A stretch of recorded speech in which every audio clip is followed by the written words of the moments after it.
फिर बाद में सोचा 5 दूंगा, फिर बाद में सोचा 1 दूंगा, फिर नहीं दिया। संत ने कहा तो मेरी जिंदगी को धिक्कार है, सारी दुनिया का मन बदला और मेरे दोस्त का मन नहीं बदला, तो काहे का संत मैं संत किस काम का? सारी दुनिया का मन मैंने बदल दिया पर एक दोस्त का मन नहीं बदल पाया। तो मेरा संतत्व, मेरा संत का भाव, मेरा प्रवचन देना बेकार है। इतने में दोस्त बोला, नहीं रे ऐसी कोई बात नहीं है, मन तो तूने मेरा भी बदला है। जब लाइट गई थी डलिया मेरे सामने ही थी, मैंने सोच लिया था 2 गड्डी निकाल लेता। मैंने सोच लिया था 2 गड्डी निकाल लेता हूं, पर मैंने सोचा नहीं रे बेचारा हॉस्पिटल बनाएगा, मेरा दोस्त कितना प्रवचन देता है, कम से कम अपन नहीं डालें, पर निकाले तो नहीं। मन मेरा चेंज हो गया, मैंने नहीं निकाला। मन तो मेरा भी बदला, चेंज तो मैं भी। लोग पूछते महाराज जी प्रवचन से होता क्या है, कथा से होता क्या है, व्यासपीठ पर बैठकर बोलने से होता क्या है, संतों की वाणी सुनाने से होता क्या है, शिव महापुराण सुनने से होता क्या है? मैं निवेदन करूंगा जिंदगी में एक बार शिव महापुराण की कथा दिल लगाकर सुनना। अगर ठेला चला रहे होगे तो 4 व्हीलर गाड़ी भी मेरा परमात्मा ही देता है, ये विश्वास से कहूंगा। और एक बात जरूर कहूंगा, ना तो सियोर वाले महाराज को तंत्र आता है, ना मंत्र आता है, ना विद्या आती है, ना बेल है, ना भभूति है। मेरे पास तो केवल एक विश्वास है। विश्वास मेरे शंकर का है कि वो दुनिया में किसी को खाली नहीं छोड़ता। जब चोर को कुबेर बना सकता है, रावण को लंका दे सकता है, भस्मासुर को कंकण दे सकता है, तो क्या हमको नहीं दे सकता है? बस शिव की आराधना करना, इस मन चित्त और बुद्धि को भ्रम से हटाना और उसकी आराधना में लग जाना। जिस दिन तुमने शंकर के मंदिर जाना चालू कर दिया, उस दिन से तारीख लिख लेना कि इतनी तारीख से शंकर जी पे मैं जल चढ़ा रही हूँ, पशुपति व्रत कर रही हूँ, बेलपत्र चढ़ा रही हूँ, चावल का दाना चढ़ा रही हूँ, मूंग चढ़ा रही हूँ, एक फूल चढ़ा रही हूँ या बेलपत्र। जिस दिन से तुम शिव की आराधना चालू कर दो, उस तारीख से लेकर 3 महीने तक उस तारीख को मिलाने का प्रयास करना कि जिंदगी में संकट आया और कटा कि नहीं कटा, दुख आया मिटा कि नहीं मिटा, और लक्ष्मी की कमी थी तो पेट उसने भरा कि नहीं भरा, वो तारीख निकाल कर रखिए। और आज बाहेती परिवार को भी कह रहा हूं, जितना जितना आप शिव महापुराण में ये व्यवस्थाओं में, लोगों को प्रसाद आदि में बिठाने में, पानी पिलाने में या कथा के अंतर्गत जो भी खर्च करो, उसको एक डायरी में लिख कर रखना। आज की तारीख से लेकर कुछ महीने की बाद की तारीख मिलाना कि मेरे शंभू ने वापिस 1000 गुना कर कर लौटाया कि नहीं लौटाया। वो कृपालु, वो दयालु, उसकी करुणा।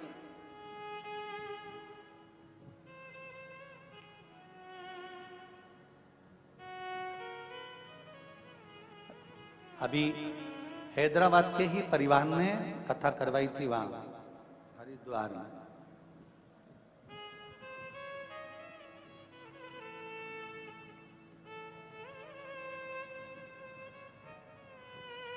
जब उनका फोन समीर जी, आशीष जी के पास आया तो उन्होंने कहा हम हरिद्वार कथा करा कर आए हैं, पर बाबा ने ऐसी कृपा कर रखी है कि बाबा चाहेगा तो दूसरी कथा भी जल्दी ही करा देगा। ये शिव तत्व, ये ओघड़ी तत्व है, ये शंकर। तेरे दर कितना देता है ये, उसकी कृपा कम नहीं। क्या होता है शिव पुराण सुनने से, क्या होता है श्रीमद् भागवत और रामायण सुनने से, क्या होता है घर में अभिषेक और पूजन करने से?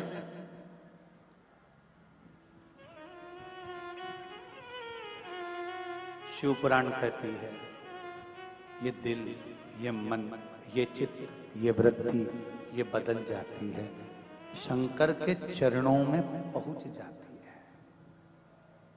अतापी, व्रतापी, महाभारत के 96 अध्याय में वर्णन आता है वन पर्व के अंतर्गत कि इन दोनों ने शिव की आराधना कर अनायास। जैसे देवराज ब्राह्मण कुल में जन्म लेने के बाद ब्राह्मण तत्व से दूर था। ब्राह्मण का काम क्या है? शास्त्र पढ़ना, शास्त्र सुनाना, भजन करना, कीर्तन करना, स्मरण करना, पूजन कराना, पाठ कराना, मंत्र जाप करना, संध्या करना।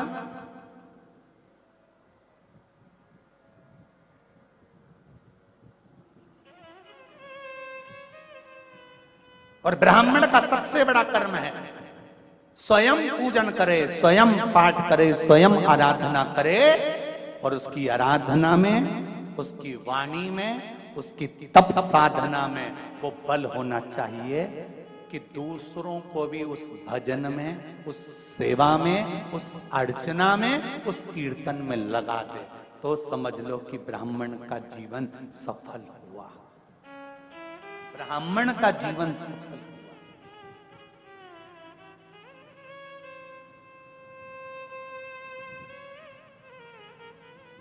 शिव मंदिर जाते हो आप लोग? कितने लोग जाते हैं? जरा हाथ उठाओ। सभी जाते हो? बहुत बढ़िया, रखो जरा, रखो। धन्यवाद, बहुत बहुत। जाना चाहिए। तेरे मंदिर में आना मेरा काम है और मेरी बिगड़ी बनाना तेरा। जाते रहो। दुख होना तो भी जाना, तकलीफ हो तो भी जाना, शरीर में कष्ट हो तो भी जाना, और प्रसन्न होकर जाना। जिसके पास में धन नहीं होता, जिसके पास में पैसा नहीं होता, और वो भी कटे हुए सेवफल का मोबाइल, क्या बोलते हैं? हाँ, समझ गए ना तुम? एप्पल का मोबाइल, ठीक है। जिसके पास पैसा ही नहीं है, धन ही नहीं है, संपदा ही नहीं है, किराए के मकान में रहता है, दूसरे के घर में काम करता है और एप्पल का मोबाइल लेके घूमता है, तो ना जाने कजन कित्तों के तो दिल को खटकता होगा। दूसरे के यहाँ काम करे, दूसरे की गुलामी करे, और मालूम पड़े सुंदर 4 व्हीलर गाड़ी से नीचे उतरे तो दूसरे को तो खटकता होगा। ईमानदारी से तो बोलो रे, खटके कि नहीं खटके? उसी तरह शरीर में जब कष्ट हो, बीमारी हो, घर में संपदा नहीं, धन नहीं, दौलत नहीं, पैसा नहीं, दुख पर दुख है, और शंकर जी के मंदिर तुम रोज जा रहे हो, तो शंकर जी को भी खटकता है, इतना दुखी होने के बाद भी मेरा भजन कर रहा है। जा, अब तू सुखी हो जा, ले जा मेरी तरफ से दे देता। खटकता तो दुख तो होता हो, तकलीफ तो होती हो।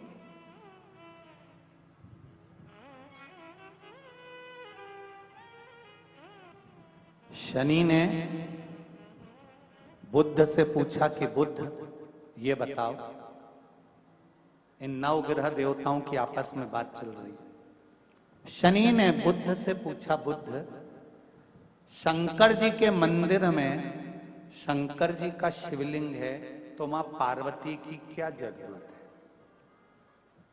जहां शिव जी बैठे हैं, शंकर भगवान जहां पर विराजमान है, तो वहां पार्वती जी की जरूरत क्या है?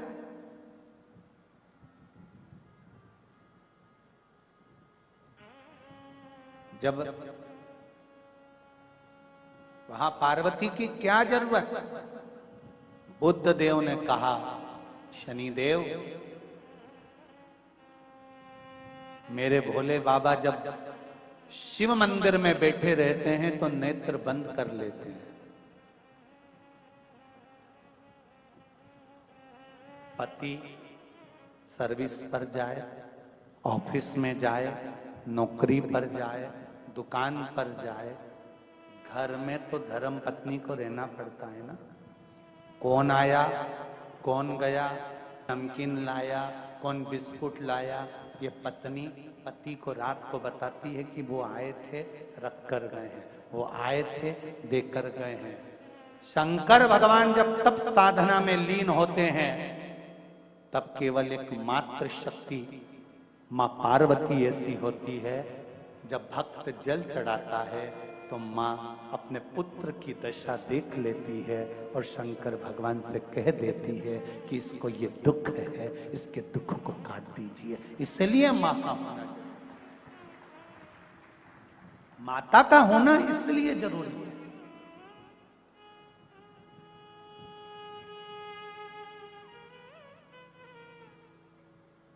बस इतनी कृपा करना कि अपने हाथ में रखना। दुख आए, जीवन में कष्ट हो तो शिव का नाम मत छोड़ो।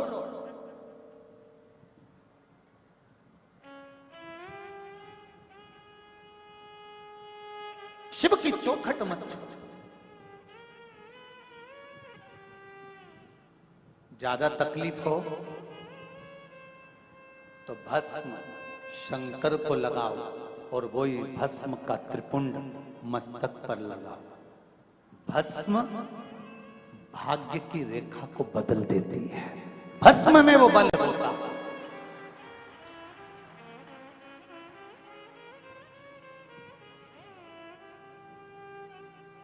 भस्म में वो बल होता है कि भाग्य की रेखा को भस्म बदल देती है।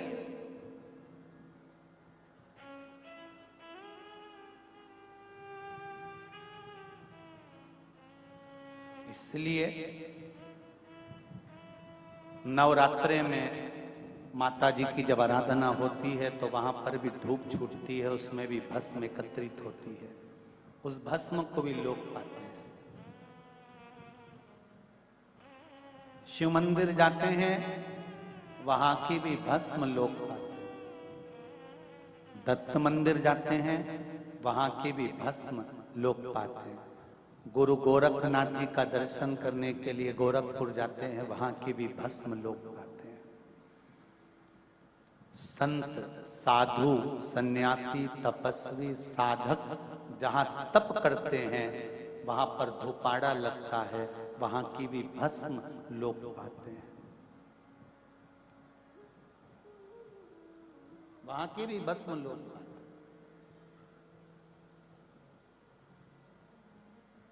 भस्म साधारण नहीं होती।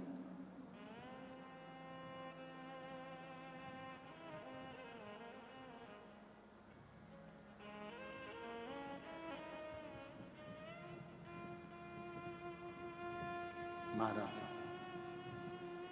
शिव कृपा कर रहे हैं, शंकर की कथा कर रहे हैं। आतापी व्रतापी इन दोनों ने शिव की आराधना करी। अलग अलग शिवलिंग का निर्माण करना। मणिमती नगर में ये लोग निवास करते थे और मणिमती नगर में रहकर तप साधना करते थे। आतापी के पास में मणिमती नगरी एक ऐसी नगरी थी जहां संपदा की कोई कमी नहीं थी, जहां वैभव पूर्ण था।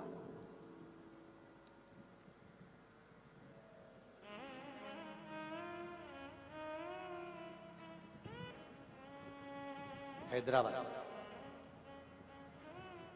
क्यों कहते हैं इसको भाग्यनगर?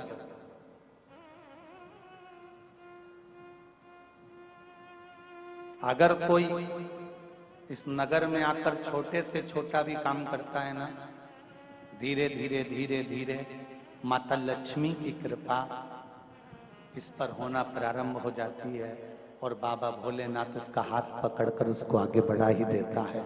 इसलिए इसको भाग्यनगर कहते हैं।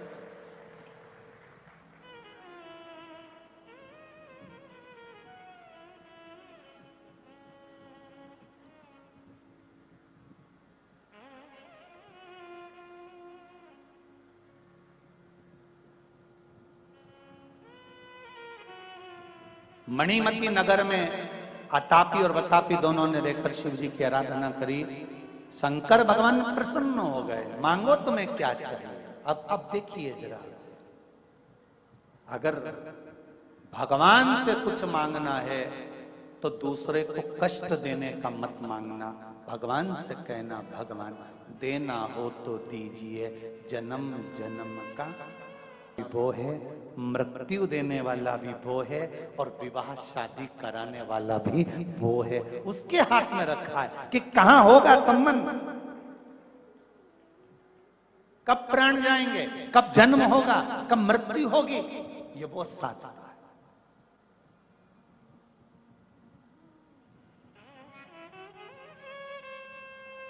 उसके सिवाय कोई नहीं।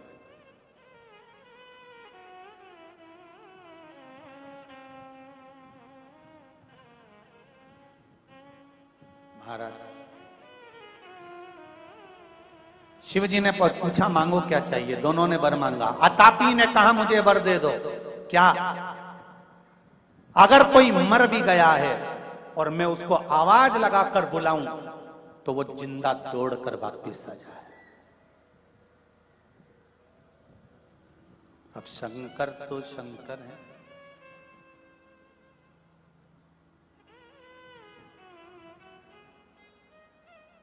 रावण ने तो शंकर भगवान से उनकी धर्म पत्नी तक मांग ली थी।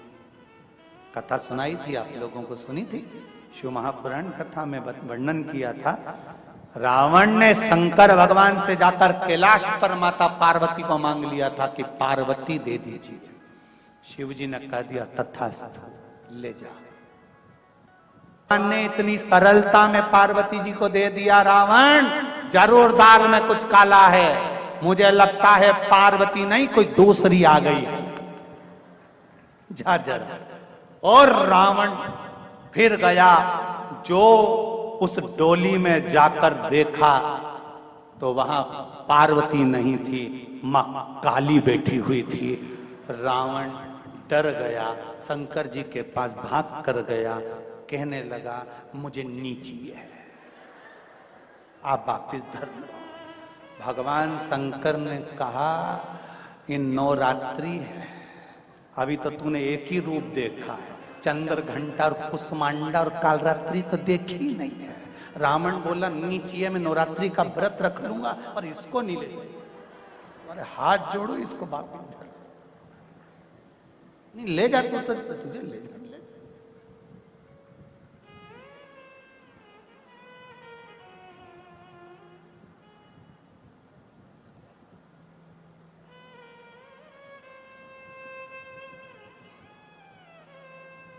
अब कहना सरल है, लड़की देखने जाओ तो साहब बिल्कुल बहुत सीधी सादी लड़की। गुरुजी इतनी बढ़िया लड़की, इतनी बढ़िया लड़की। हम 15 लोग गए गुरुजी लड़की देखने, बिल्कुल नहीं बोली, इतनी सीधी, मुंह से आवाज नहीं निकली। हमने कहा फोटो दिखा, जो फोटो दिखाया हमने भी कह दिया अभी नहीं बोली, जब वो बोलेगी तो तू भी डोलेगी, अभी काहे को बोलेगी। जब अतापी ने कहा मुझे वर दीजिए भोलेनाथ, मैं जिसको नाम लेकर बुलाऊं वो मरा हुआ भी जिंदा होकर आ जाए, तथास्तु। बोल वरतापी अब तुझे क्या चाहिए। वरतापी ने कहा मुझे वर दीजिए। क्या वर? मुझे वर ये दीजिए कि मैं कोई भी रूप रख सकूं, जानवर बन जाऊं, पशु बन जाऊं, पक्षी बन जाऊं, मनुष्य बन जाऊं। भगवान शिव ने कहा तथास्तु।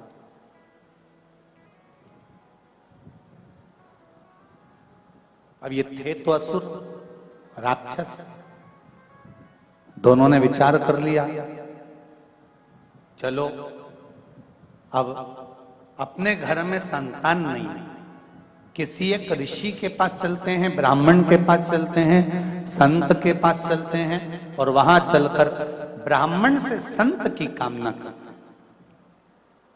शिव जी से वर मांगा, ब्राह्मण के पास पहुंच गए। ब्राह्मण देवता से जाकर कहा कि हमको एक संतान की जरूरत है, हमें आपका पुत्र दे दो। ब्राह्मण ने पुत्र नहीं दिया, इनको क्रोध आ गया। क्रोध आया, जब कुछ पद मिल जाता है तब अहंकार, वाणी बदलने लगती है, नजर आने लगता है कि अब अहंकार सिर पर चढ़ रहा। हमें वर दीजिए, हमारे को पुत्र दीजिए। ब्राह्मण ने पुत्र नहीं दिया। अतापी ने जाकर वतापी से कहा तो चिंता मत कर, अब संत महात्मा ब्राह्मण इनको छोड़ेंगे नहीं।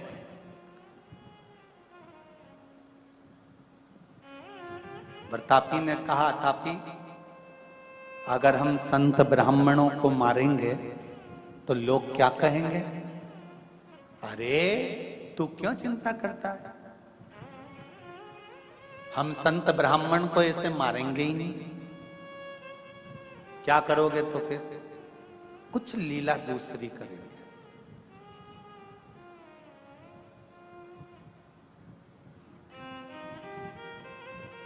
भजन करने वाला, स्मरण करने वाला, शिव की भक्ति करने वाला, इसकी कीमत भगवान बढ़ाता है, घटाता नहीं। वो कहते हैं ना, जैसे कि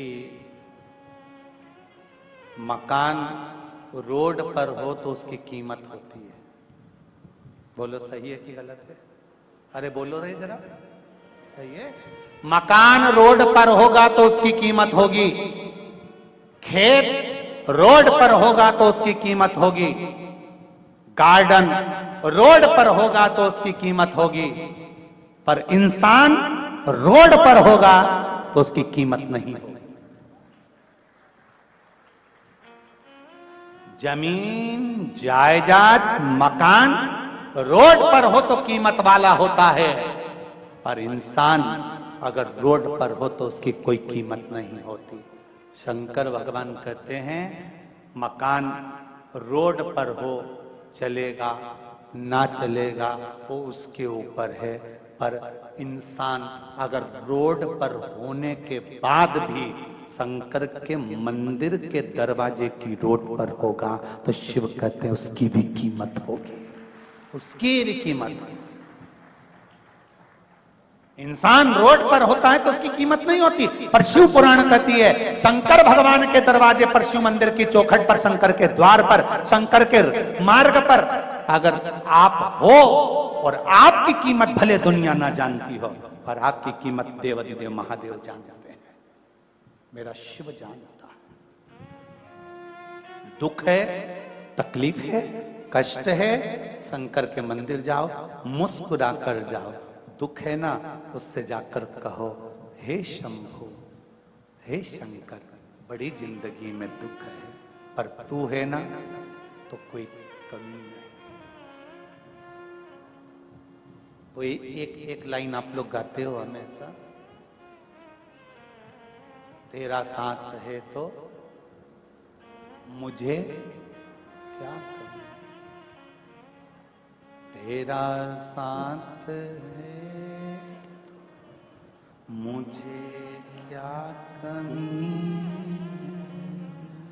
अंधेरों में मिल रही।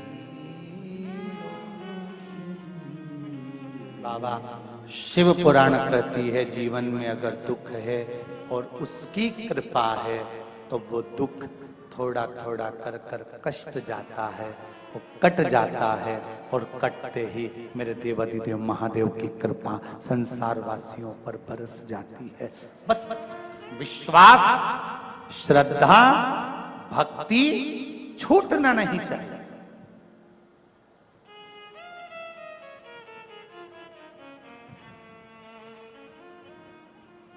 भक्ति टूटे ना